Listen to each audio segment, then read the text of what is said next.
Good morning বন্ধুরা, তোমরা সবাই কেমন আছো? আশা করছি খুব ভালো আছো। আমিও ভালো আছি। বাপি কবিতা ব্লগে সবাইকে অনেক অনেক ভালোবাসা জানিয়ে আমার ভিডিও শুরু করছি। দেখো, মশারিটা খুলে নিলাম। এখনও দেখো ঘুম থেকে আমার ছেলে ওঠেনি। ওর পরীক্ষা শেষ হয়ে গেছে, ওর এখন সকাল 9:30 10টার আগে ঘুম থেকে উঠবেই না। আর কয়দিন থেকে তো একটু ওয়েদারটা খারাপ, ঠান্ডা ঠান্ডা ভাব। ব্ল্যাঙ্কেট গায়ে দিয়ে দেখো এখনও শুয়ে আছে। আর আজকেও আকাশটা ভীষণই খারাপ। কালকে রাতের বেলা বৃষ্টি হয়েছে, মনে হয় সকালেও আরও মনে হয় বৃষ্টি নামবে। এই দেখো মুখ ঢেকে শুয়ে আছে। বাবা চুলগুলো কি বড় হয়েছে, আজকে কেটে আসিস বুঝছিস? চুল কাটার কথা বললেও চুল কাটবে না, এরকম বদমাই, চুল কাটতে চায় না। তাহলে একটা ক্লিপ কি না ঝুটি। আরেকজন কীভাবে ঘুমিয়ে আছে তোমাদের দেখাচ্ছি, দাঁড়াও। দেখো মশারির ভিতরেও শুয়ে থাকবে, মশারির বাইরে থাকবে না। কারণ কি জানো তো, ও কি মশায় কামড় দেয় ওইটা বুঝতে পারে, তার জন্য ও মশারির ভিতরে ঢুকে তারপরে ও ঘুমোবে। শোনো, তোমার ঘুম হয় না? বাবলে বাবলে বাবলে বাবলে টানা দিতেছে, উলে বাবলে। হয়েছে তো, সকাল হচ্ছে তো। মাথা আজকে কোন দিকে দিছ?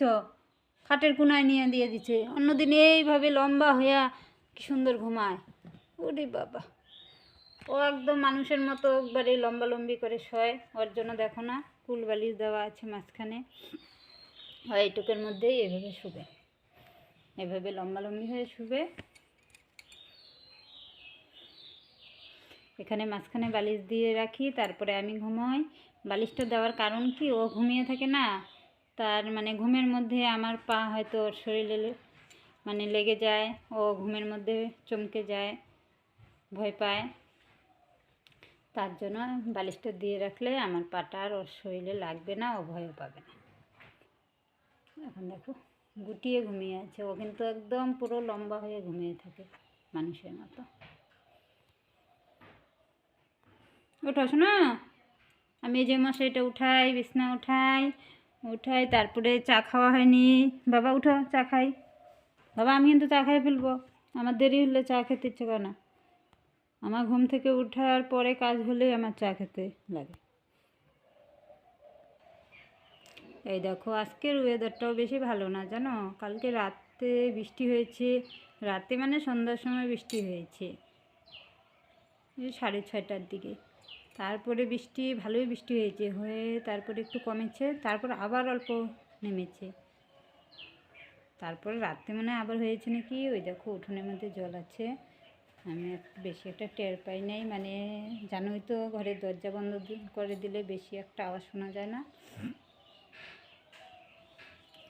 দেখো কীরকম আকাশটা।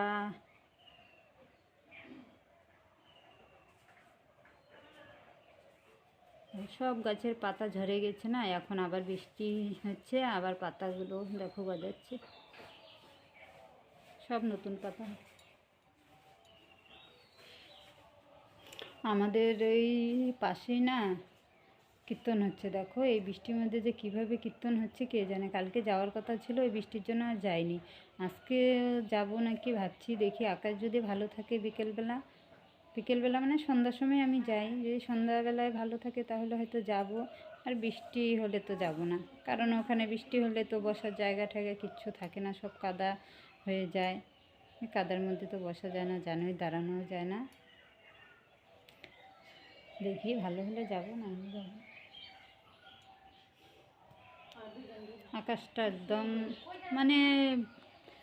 একদিন 2 দিন হলে, আবার কিছুদিন যদি পরিষ্কার থাকে তাহলে ভালো লাগে। এখন প্রতিদিনই হবে না বৃষ্টি, ভালো লাগে না, বাড়ি ঘরে একদম পচে যায়।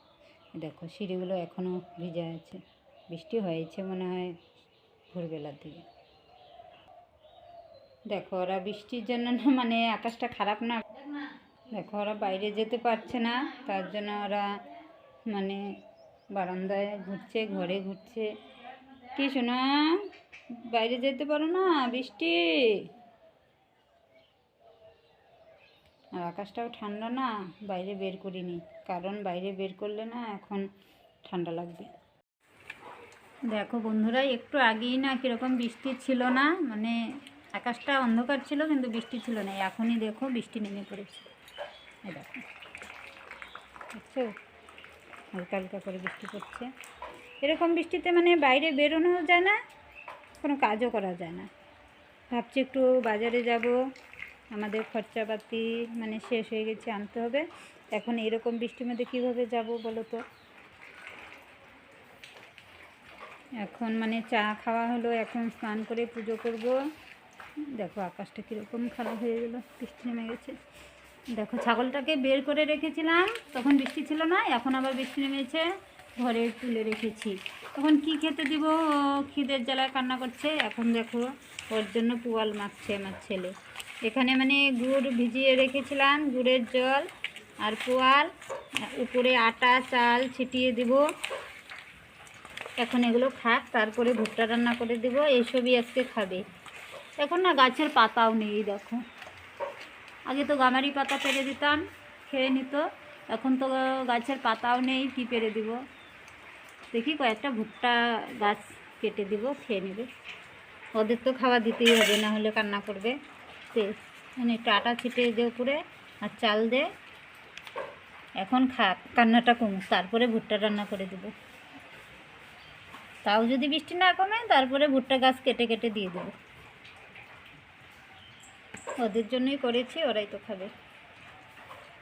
অল্প করে মেখেছি, নাহলে না ভরে গামলা ভরে দেয়, কিন্তু ওই যে গামলা ভরে দিলে না ফেলে দেয়, বেশি একবারে দিলে খায় না, নষ্ট করে। এখন এতটুকু দিয়ে খাওয়া হলে পরে আবার দেবে।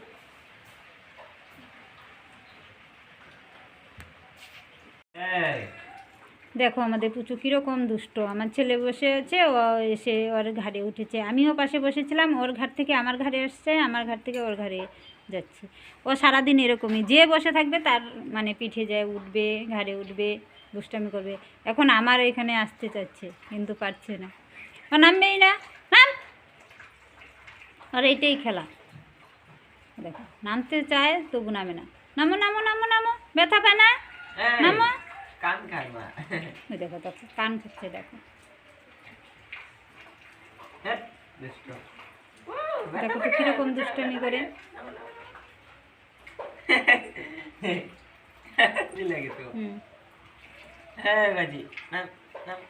করবে করবে করবে বাবা, ধরো। নাম নাম নাম নাম বুঝু, নাম নাম নাম বুঝু, নামো নামো, পা দিয়ে লাগে, নামো। নামবেই না, নামো নামো নামো। দেখো দেখো দেখো, স্লিপ কেটে পড়ে যায়, তাও নামতে চায় না। দেখো বৃষ্টি হলে না এই ছিটের জলগুলা এসে এখানে বারান্দাটায় ভিজে যায়, তাই বারে বারে কেচে দিতে হয়, না হলে এগুলো ভিজা মানে জল পায়ে পায়ে ঘরে চলে যায়। বর্ষার দিন আসলে না এটাই রাগ, ঠিক ভালো করে দে।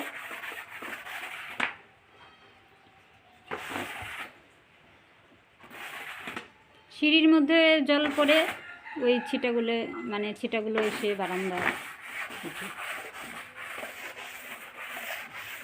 থাক, একটা কাপড় দিয়ে মুছে দিলে হবে। আর ভিডিওটি ভালো লাগলে একটা লাইক, কমেন্ট, শেয়ার, আর যারা আমার চ্যানেলে নতুন এসেছো তারা চ্যানেলটি সাবস্ক্রাইব করে পাশে থেকো। আজকে এখানেই রাখছি, আবার দেখা হবে নতুন একটি ব্লগে। সবাই ভালো থেকো, সুস্থ থেকো, বাই।